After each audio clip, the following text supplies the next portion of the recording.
convictions, que beaucoup lui reconnaissent et que nous constatons en menant cette campagne à ses côtés depuis 1 an. Vous l'avez deviné, je vous demande de faire un très bel accueil à notre future députée Elsa Faucillon.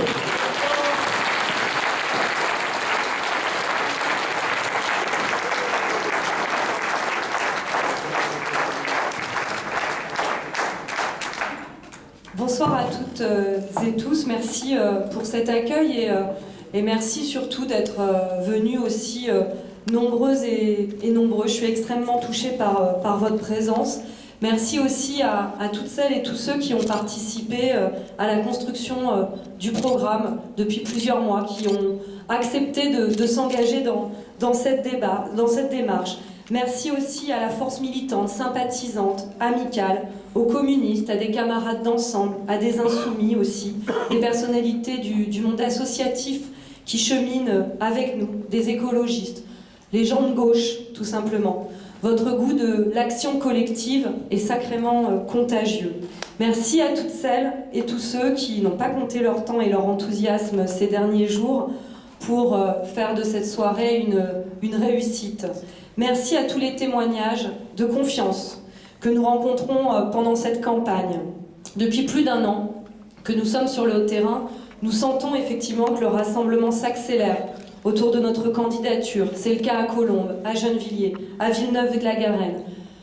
Il y a bien sûr de la diversité qui s'exprime dans vos opinions. C'est une richesse, mais elle converge vers cette idée qu'il est indispensable de s'unir dès le premier tour, le 11 juin, puis le 18 juin, pour vous faire gagner à gauche.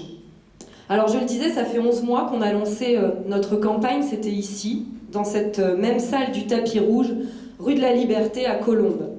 Rouge, liberté, colombe de la paix, ce sont des symboles qui correspondent bien, je crois, au programme construit avec les 700 habitants de la circonscription, qui caractérise aussi bien la gauche, celle qui a repris des couleurs après ce catastrophique quinquennat Hollande, celle qui a repris des couleurs pendant la campagne présidentielle autour de la candidature de Jean-Luc Mélenchon et de son projet. Mais bien sûr, aux symboles, aux couleurs, aux valeurs, même si elles ont de l'importance, nous accolons toujours des actes, sinon c'est creux. Réunions publiques, réunions d'appartements, à vos côtés dans les mobilisations, rencontres devant les écoles, porte à porte. C'est pas faux, on les a fait les 22 000 portes, on a été frappé à 22 000 portes dans la circonscription. Ce sont des milliers de personnes rencontrées ces derniers mois qui se sont engagées pour le vote Jean-Luc Mélenchon, afin d'exprimer leur volonté déterminée à mettre fin aux 30 ans de politique néolibérale qui ont produit trop de désastres, mais aussi une volonté positive, celle que le peuple soit respecté, qu'une 6e République soit inventée. Beaucoup de militants ici ont vu comme moi cet enthousiasme, cet espoir dans le visage des gens des quartiers populaires, des salariés, des jeunes. Et je crois que les 7 millions d'électeurs de Jean-Luc Mélenchon méritent d'avoir des députés. Notre circonscription est une de celles qui peut y contribuer si nous sommes unis le 11 juin. Oui, l'accord n'a pas pu se réaliser nationalement, mais rien ne nous empêche au contraire de le concrétiser ici dans les urnes, et on peut le faire en se rassemblant le 11 juin. Oui, ici, place à l'espoir, c'est possible. Et au-delà, je le dis sincèrement, clairement, que vous ayez voté Mélenchon, Hamon, Poutou, Artaud, que vous vous soyez abstenu par manque de conviction, que vous ayez peut-être même choisi le bulletin Macron dès le premier tour par crainte de l'extrême droite ou d'un deuxième tour Fillon-Le Pen, notre candidature est à votre disposition. Mais je le disais, l'espoir à gauche, c'est aussi le seul vrai antidote durable, sérieux, face au FN. Celui, vous savez, qui constitue l'épouvantail, le repoussoir sur lequel se perpétuent les mêmes politiques d'austérité. Emmanuel Macron, élu président de la République, vient précisément de s'en servir. Avec Patrice Leclerc, nous avons malgré tout pris nos responsabilités. Je vous le dis, c'était pas de gaieté de cœur et même pas facile, mais ça s'est fait sans ambiguïté, pour éviter le pire, en appelant à infliger une défaite sans appel au FN au second tour de la présidentielle. On l'a fait pour protéger la société française de la haine et de la division, ou en tout cas de plus de haine et de division. On l'a fait parce que le FN, c'est le fascisme, c'est le racisme, et qu'on ne mégote pas avec ça. On l'a fait avec la volonté de combattre ensuite et ensemble le gouvernement en place. Et on le fait depuis. Et je crois que avec les élections législatives, nous pouvons ensemble battre les projets antisociaux de Macron, tout en empêchant la droite de conquérir notre circonscription sur le dos d'un député PS largement discrédité. Alors les petits arrangements ne peuvent cacher l'essentiel. Macron nous a fait le coup toute la campagne du ni gauche ni droite, du renouveau, de la modernité. C'est quand même un sacré regroupement d'anciens ministres de Sarkozy et d'Hollande qu'on voit là dans ce gouvernement, à des postes clés. On voit tout de suite que c'est pas fait pour répondre aux urgences sociales et environnementales. On a Bruno Le Maire et puis Gérald Darmanin. Eux, c'est les obsédés des coupes budgétaires.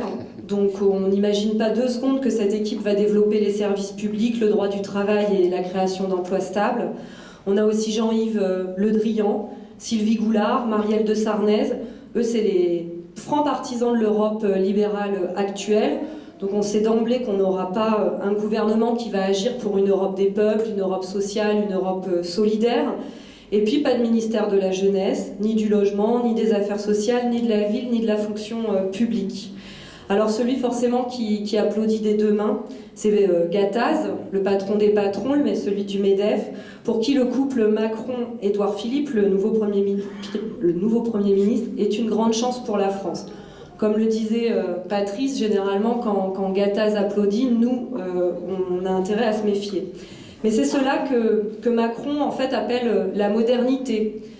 Ça veut dire pour lui une seconde loi El Khomri, une nouvelle saignée pour les services publics avec la suppression de 120 000 postes de fonctionnaires.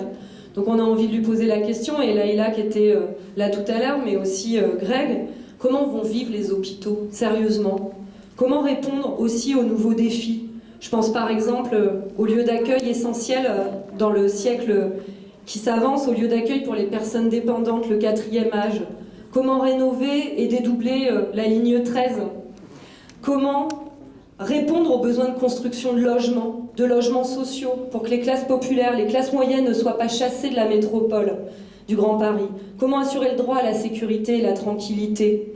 Les agents de la police nationale, car il faut le dire, la sécurité est une compétence de l'État et elle doit le rester, mais les agents de la police ont besoin d'effectifs suffisants, de moyens d'enquête et d'intervention à la hauteur pour lutter contre le terrorisme. Mais il y a aussi urgence à recréer une police de proximité qui développe la prévention pour faire reculer la délinquance. Alors, en même temps, j'interroge comme ça M. Macron pour savoir comment il va faire, mais je sais que ce n'est pas ses préoccupations. En tout cas, il ne fera pas passer la même soupe libérale depuis 30 ans pour de la modernité. Oui, notre pays a besoin de renouveau, mais ce renouveau, c'est la relance de l'économie par l'augmentation des salaires et des retraites, la priorité à l'emploi, aux services publics, à la réussite de tous les enfants, et à la transition écologique, à une 6e République qui mise sur l'intervention citoyenne, sur l'égalité entre les femmes et les hommes, à une action forte pour la paix, pour la reconnaissance d'un État palestinien, une France solidaire des migrants qui fuient les guerres, les violences, les persécutions. Ça, c'est la modernité. Et la modernité, ça, ce serait de la modernité. La modernité véritable, ce serait de partager le temps de travail pour que tout le monde puisse avoir un emploi et davantage de temps libre.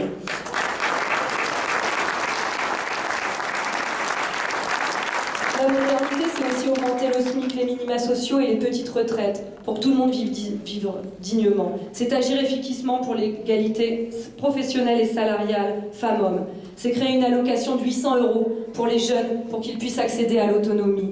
C'est développer les services publics et les biens communs. C'est la transition écologique, la sortie du nucléaire et 100% d'énergie renouvelable d'ici 2050. C'est investir dans la santé, dans l'éducation et la culture. Alors c'est vrai, ils nous répondent toujours, mais avec quel argent? D'ailleurs, il y a des gens souvent qui s'interrogent, mais avec quel argent? Mais s'ils ne savent pas où le trouver, qu'ils nous laissent faire, nous on sait faire. Au lieu de réduire les dépenses, cherchons de nouvelles recettes. Il y a 60 à 80 milliards d'euros qui sont perdus dans les paradis fiscaux. Mais ils ne sont pas perdus. On nous bassine avec le trou de la Sécu. C'est 4 milliards. 4 milliards le trou de la Sécu, au nom duquel on nous dérembourse des médicaments, où on ferme des lits d'hôpitaux, alors qu'on donne 40 milliards chaque année aux grandes entreprises sans contrepartie en matière de création d'emplois.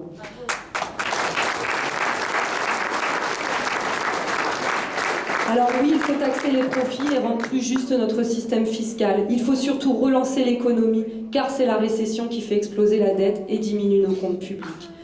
Il faut que nous fassions entrer cette voie, celle de la vraie modernité, à l'Assemblée nationale. Oui, Emmanuel Macron a bousculé les deux grands partis traditionnels, le PS et les Républicains. Mais il n'est pas acquis aujourd'hui qu'il ait une majorité pour mener sa politique. Cette élection législative, elle est donc particulièrement décisive pour l'avenir du pays et le résultat n'est pas donné. Alors ne laissons pas les mains libres à cet homme qui ignore tout des difficultés de la vie, qui méprise les ouvriers, les salariés, les classes populaires. Pour lui, les jeunes doivent rêver d'être milliardaires.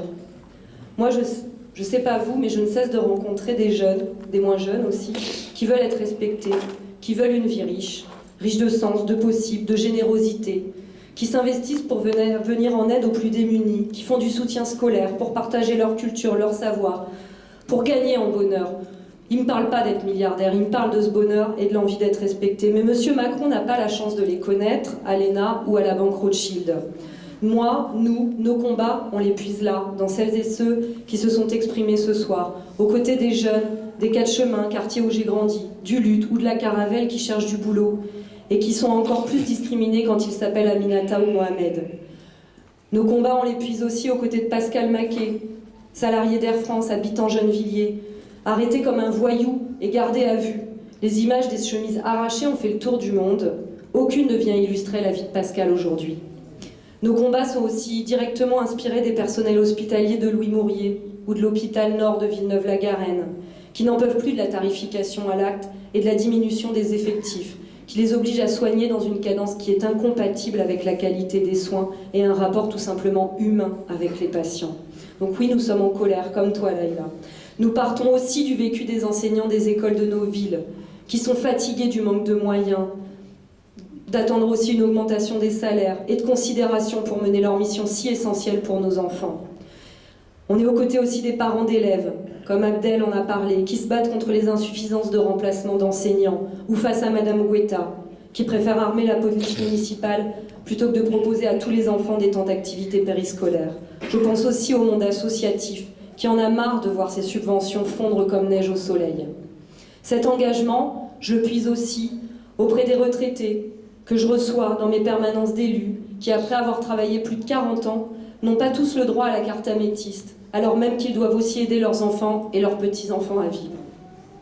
Je ne peux oublier ce combat aussi qui me tient tant à cœur, celui des personnels et usagers des PMI et des centres de planification familiale. Ils sont menacés aujourd'hui, comme beaucoup de services publics, par la majorité de droite du conseil départemental des Hauts-de-Seine, mais elle est aussi menacée par une idéologie ambiante teintée de manif pour tous. Celle qui est si chère à M. Fillon, soutenue par la candidate des Républicains Nadia Fronteni et François Fillon qui avait été parrainé par Madame Guetta et M. Boulanger. Alors toutes ces vies, tous ces combats dont je viens de vous parler, eh bien pour les faire entrer cette vraie vie à l'Assemblée, avançons ensemble d'un pas décidé. Je le rappelle, ce n'est pas le président de la République qui fait les lois, ce sont les députés, donc c'est vous qui choisissez le 11 juin.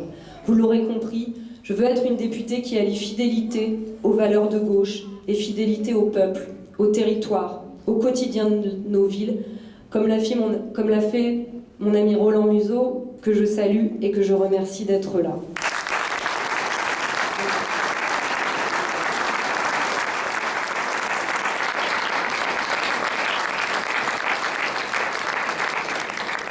J'y suis d'autant plus déterminée que depuis un an, c'est avec vous, à Colombes, à Gennevilliers, à Villeneuve, que nous avons construit les engagements que je défendrai devant la représentation nationale. Ils constitueront le socle de mon mandat et je reviendrai fréquemment, régulièrement, toujours, devant vous pour en faire le point et pour relayer dans l'enceinte du Parlement vos préoccupations, vos luttes. J'en aurai besoin. Car la démocratie ne consiste pas seulement à voter, c'est important, mais elle suppose aussi une implication citoyenne permanente dans la vie publique. C'est de cette manière que je veux exercer le mandat de député, pas autrement, comme je le fais aujourd'hui comme élu local à Gennevilliers et à Villeneuve. Je veux aussi insister sur ma détermination à défendre l'égalité, celle entre les femmes et les hommes, ça aussi c'est un combat qui me tient à cœur. Contre toutes les formes de racisme, contre la chasse insupportable aux musulmans, contre l'antisémitisme, contre les discriminations liées au faciès, au nom ou à l'adresse.